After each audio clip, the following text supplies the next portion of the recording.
Audio संदेश क्रमांक 5। मिस्र से बंधुओं की रिहाई, चमत्कार से आज़ादी। बारकमोर पिता, पुत्र और पवित्र आत्मा के नाम में। बस 1 मिनट के लिए मेरे साथ सोचिए।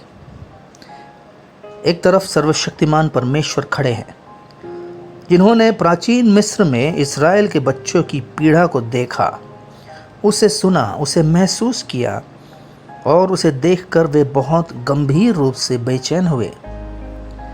और फिर जैसा कि आप सभी जानते हैं, वह मूसा को बुलाते हैं कि वह जाकर राजा फिरौन से बातें करे और लोगों को जाने दिया जा सके। अब आप वापस जाकर निर्गमन की किताब में इन अंशों को पढ़ सकते हैं। कृपया ऐसा करें, और ऐसा इसलिए करें ताकि आप पूरी कहानी देख सके और इसे महसूस कर सके। क्या आपको पता है, एक अच्छा पाठक उस व्यक्ति की तरह है जो एक फिल्म देखता है और उसमें प्रवेश करने की कोशिश करता है ताकि उस फिल्म को महसूस कर सके। इसी तरह से आप बाइबल भी पढ़ सकते हैं। लेकिन फिर यहाँ एक बात मैं कहना चाहता हूँ जो आपको सोचना चाहिए। एक तरफ सर्वशक्तिमान परमेश्वर, जिसने अरबों आकाश गंगाओं का निर्माण किया, जो बस एक शब्द कहकर जो भी करना चाहता है वह कर सकता है। और दूसरी तरफ फिरौन, एक छोटा सा इंसान। वह फिरौन कौन है? कुछ नहीं।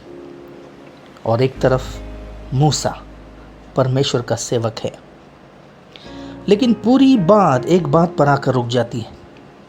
फिरौन ने एक सवाल पूछा, यह परमेश्वर कौन है जिसके बारे में तुम बात कर रहे हो? मानो जैसे फिरौन कह रहा था, मैं देखना चाहता हूं ये कौन परमेश्वर है, मुझे उसकी शक्ति देखनी है, देखना चाहता हूं कि वह क्या कर सकता है, मैं उससे नहीं डरता। कौन है यह तुम्हारा परमेश्वर? और उसके बाद चमत्कार के बाद चमत्कार का प्रदर्शन होना शुरू होता है, तब तक जब तक फिरौन हार नहीं मान लेता। उसके बाद इज़राइल का जन समूह बाहर निकल पड़ते हैं और वे लाल समुद्र के छोर पर आ खड़े हो जाते हैं। वैसे मैं भी उस जगह गया हूँ। उन लोगों के पीछे फिरौन अपने सैनिकों के साथ अपने दिल को कठोर किए हुए इज़राइल के राष्ट्र के हर बूढ़े और जवान, क्या बच्चे, क्या औरतें, हर यहूदी को मार डालने के लिए आता है। और वे सब दहशत में आ जाते हैं। इस समय मैं फिर आपको बताना चाहता हूं कि कल्पना करो कि आप भी उस समंदर के किनारे खड़े होकर उस विशाल महासागर को देख रहे हो। आप इस विशाल महासागर को पार नहीं कर सकते हो और लोग पीछे से आपसे रो रो कर कह रहे हैं, मूसा, हमें क्या करना चाहिए? ये लोग हमें मार डालेंगे। और मूसा आगे बढ़ता है और अपने हाथ में की लाठी को आगे बढ़ाता है, उसके सहारे की छड़ी, और पानी 2 भाग में बट जाता है और सामने एक महामार्ग तैयार हो जाता है, एक हाईवे पानी के बीचों बीच। हम किस विषय में बात कर रहे हैं? चमत्कारों के विषय में। और वे लोग उस मार्ग से चलते हुए बच निकलते हैं और जल्दी ही इज़राइल के बच्चे सुरक्षा प्राप्त करते हैं। परंतु फिरौन और उसकी पूरी सेना पानी में डूबकर ख़त्म हो जाते हैं। आप इसको बाइबल में पढ़ सकते हो, यह एक सच्ची घटना है।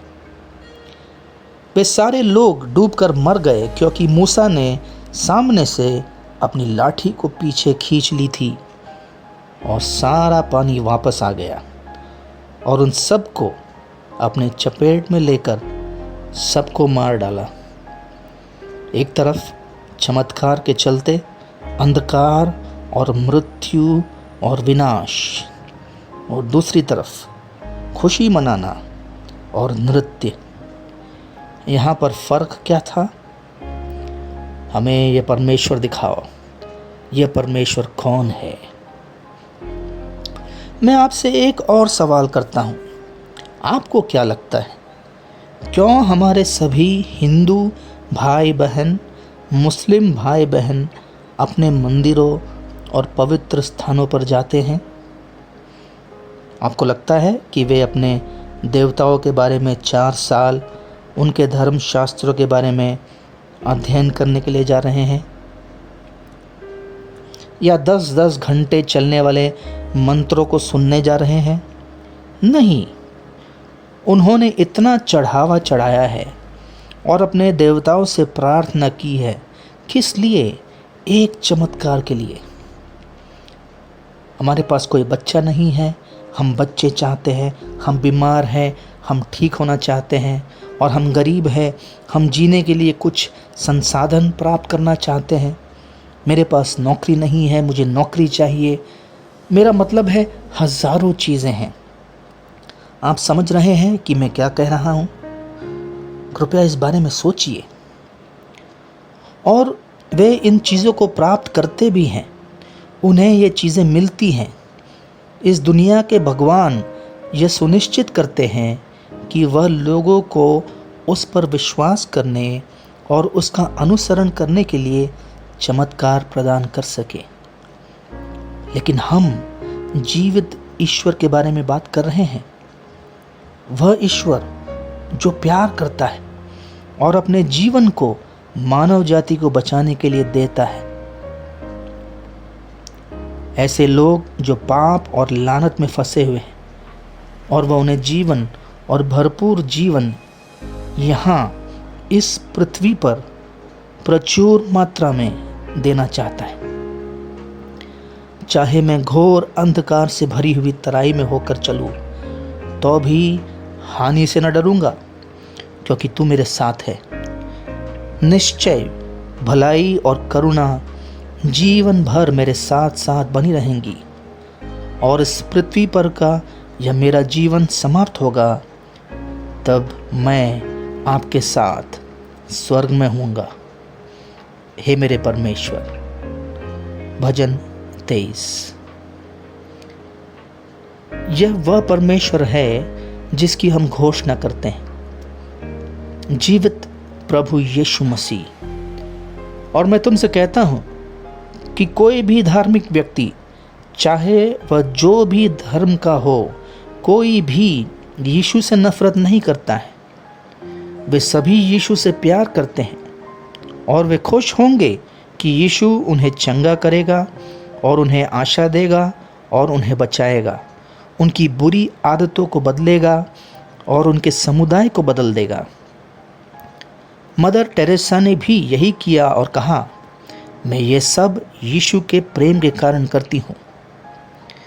चमत्कारों ने जीवनों को बदल डाला है। प्रेम और क्षमा के द्वारा ईश्वर से प्यार करने वाले समुदायों के रूप में बदल देता है, और आप इसका कारण बनते हैं। आप वही हैं जो यीशु के नाम पर जा सकते हैं और काम कर सकते हैं। आपको किसी और के बारे में लड़ने की ज़रूरत नहीं है।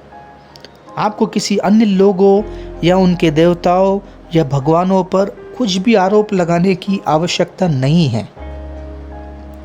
लेकिन यीशु वह है जिसने जाति, पंथ या धर्म की परवाह किए बिना सभी लोगों को मानव जाति के उद्धार के लिए अपना जीवन दिया।